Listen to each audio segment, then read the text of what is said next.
这是一包饼干，而你是卖饼干的，正常推销的话大概率无人问津。但聪明的你想了一个办法，帅哥，尝尝咱家饼干，免费的。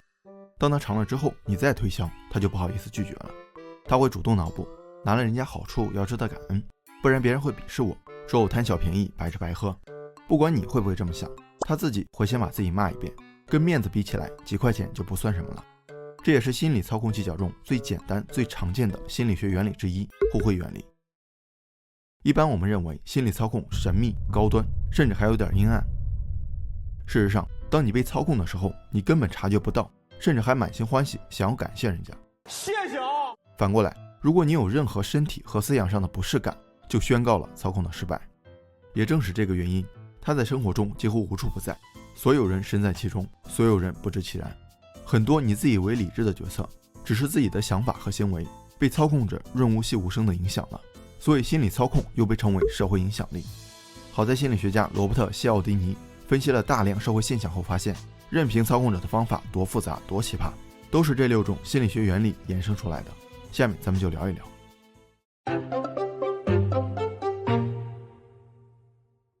再续开头，互惠原理之所以有效，一方面是强加于人的亏欠感，另一方面是人们普遍认同的行为准则，毕竟没有人忍得了别人鄙视的眼光。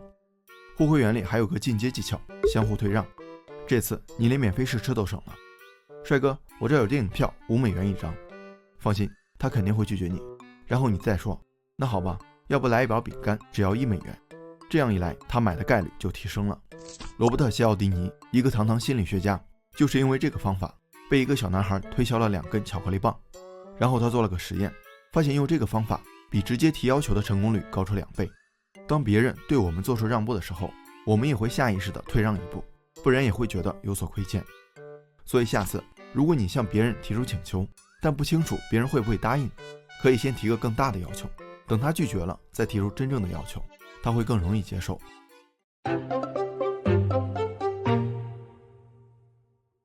你是个卖玩具的，圣诞节前你不用吆喝，玩具也供不应求，因为家长都会给孩子送礼物。但是圣诞节后你再怎么吆喝也没人买了。然后你又想了一个办法，圣诞节前大肆宣传一个玩具赛车，但就是不供货，小孩看到广告都吵着要，结果大人到哪都找不到，只能先买别的玩具救急，然后承诺等赛车到货就给他们买。套路来了，圣诞节一过你就让赛车到货，那些不想违背承诺的家长们不得不再买一辆赛车。你一边数钱一边暗自窃喜，这些人又被自己拿捏了。承诺与一致原理就是，一旦我们做出了选择，就会主动去维护它，做出跟自己立场一致的行为。毕竟所有人都希望自己是个言行一致、值得信任的人。个别有心之人就利用这个原理，先提出一个小请求，如果你答应了，就一点点提高要求，最终达到操控的目的。而这个时候你只会觉得，既然答应了一个要求，为了保持一致性，再多一个也没什么，然后不断的降低底线。这在心理学上又叫做登门槛效应。是不是听着耳熟？这就是典型的 PUA。 如果你的男神女神先是让你每天接他下班，再让你送他苹果13，最后让你为了他和家人朋友闹翻，记住，趁早让他滚犊子。几百年前的达芬奇都知道这个道理，如果一开始没有拒绝，之后就难了。感悟这么透彻，不知道他老人家是不是也被 PUA 过。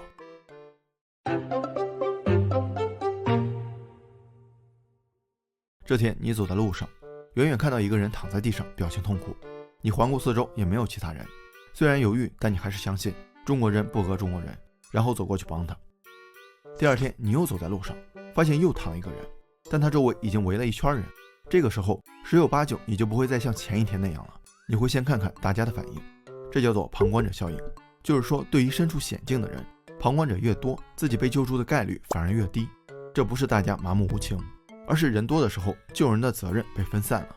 每个人都会想，既然有这么多人，肯定会有人站出来，自己跟大家一样站着吃瓜就行。反过来，既然没有人站出来，那这个人应该也没什么大事，自己跟大家一样站着吃瓜就行。我们在做判断又犹豫不决的时候，往往会参考别人的判断，特别是大众的判断。这就是社会认同原理。就好比一道考试题，你选 A， 但全班都选 C， 即便你是对的，你也会怀疑自己。放到日常生活中，这个方法的影响力就更大了。买奶茶，你会更愿意去门口排着队的那个店。看电影，你觉得选票房高的那个肯定不会踩坑。就连路边乞丐，你也更倾向于把钱放到已经有一些钱的碗里，美国销售界有一句话，在顾客当中有自己想法的人只有 5%， 剩下的 95% 都是模仿者。这句话放到任何场合同样适用。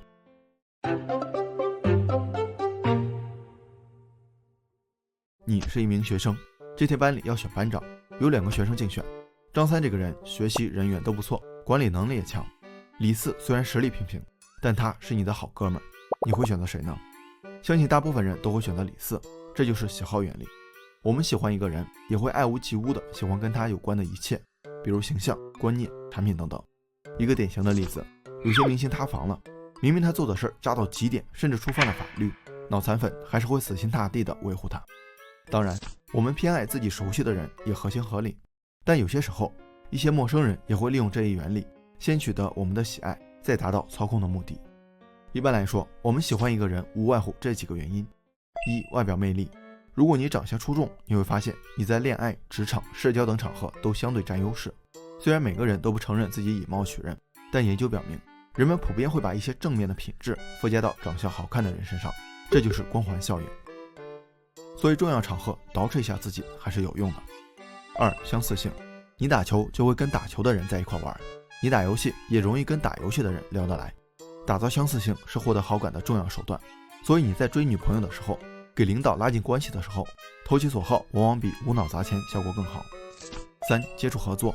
一般来说是日久生情，当然也有一见钟情的时候，比如你盯着一个女生，这个女生也盯着你，你们对视超过 8.2 秒就会互相产生吸引力。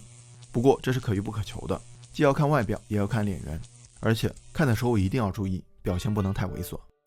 四、关联，就是操控者把被操控者喜欢的事物、熟悉的经历跟自己联系到一块儿，比如自媒体人蹭热点，内容就更容易火；卖保险的年轻人跟大爷大妈套近乎，就更容易取得信任。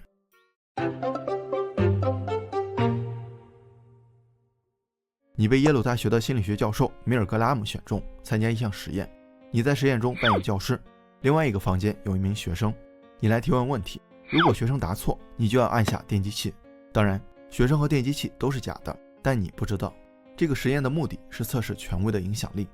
学生每答错一题，电压提高15伏，一直到450伏，这完全超出了人体所能承受的电击极限。你觉得自己会在多少伏的时候停止实验呢？是听到学生求助时，痛苦的尖叫时，还是完全没有动静时呢？这是一项真实的实验。实验开始前，所有受试者都觉得自己会在135伏左右停止实验，但结果40名受试者有26人一直进行到了最高的450伏，而且所有人都超过了300伏。这也不是他们残忍，事实上，实验过程中，当他们听到学生的惨叫时，也表现出焦虑、内疚的情绪。但每次他们想要停止时，旁边都会有研究人员严厉地要求他们继续进行。在权威压力下，他们坚守的原则和道德一点点消失殆尽了。一般我们认为，小时候服从家长、老师，因为他们在我们心里是绝对的权威人士。但这个实验的受试者都是成年人，也就是说，成年人在权威的影响下也没有什么抵抗力。而且，在成年人的世界里，权威似乎更多，比如领导、政府、专家、资深人士。虽然权威传达的信息有一定的正确性，但也不排除有些人为了利用这个原理，把自己伪装成权威。所以我们还是要有自己的判断，不仅要判断他们的信息是否可靠，也要判断他们的身份是否可靠。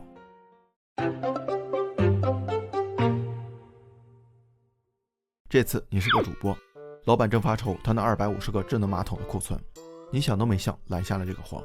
直播开始，你告诉粉丝，家人们，这个智能马桶的价格我给你们打下来了，但是品牌方赔太多，我求了他们3天，最后只给我200件，而且以后都没这个价，抢到你能高兴一阵子，但错过你会后悔一辈子。上架之后，粉丝果然抢光了200件，老板并没有高兴，这不还有50件吗？你喝了口水说，放心，都在掌控之中。然后你又开始了，这样吧，家人们，我看都在刷屏没抢到，我现在连线厂家再争取，大不了这个钱我来贴。果不其然，最后50件一上架也被抢光了。老板见状，紧紧地抱着你的大腿。当人们知道一样东西稀有时，就会很珍惜；当在意识到可能会失去它时，人们就会更珍惜。面对同样的收益和损失时，损失的难受程度远远超过获得收益的喜悦程度，这叫做损失厌恶。除了消费行为，其他方面也可以用到稀缺原理。你的男神女神经常表现出你不珍惜我，随时会失去我的姿态，态度高冷不可写完，其实就是在有意无意地操控你。你的领导说一个岗位非常重要，并不是谁都有这个机会，有可能只是想通过人事调整鼓励你。察觉到稀缺不是什么难事儿，但做出理智的决定就不容易了。所以我们在意识到之后，还是要冷静思考，这个东西是不是自己真正需要的？这个人是爱自己还是玩自己？这个岗位是不是真正重要？以上就是6种心理操控的心理学原理。话说回来，这些理论只是研究人的心理，不会帮人也不会害人，但如果被别有用心之人加以伪装和利用，就变成了让人难以察觉和抵抗的操控技巧。咱们聊这些，除了帮我们提高警惕之外，也是为了让我们在一些场合可以更好地释放自己的影响力，让工作生活更加顺利。当然，即便学会了，我们也不要做那个别有用心之人。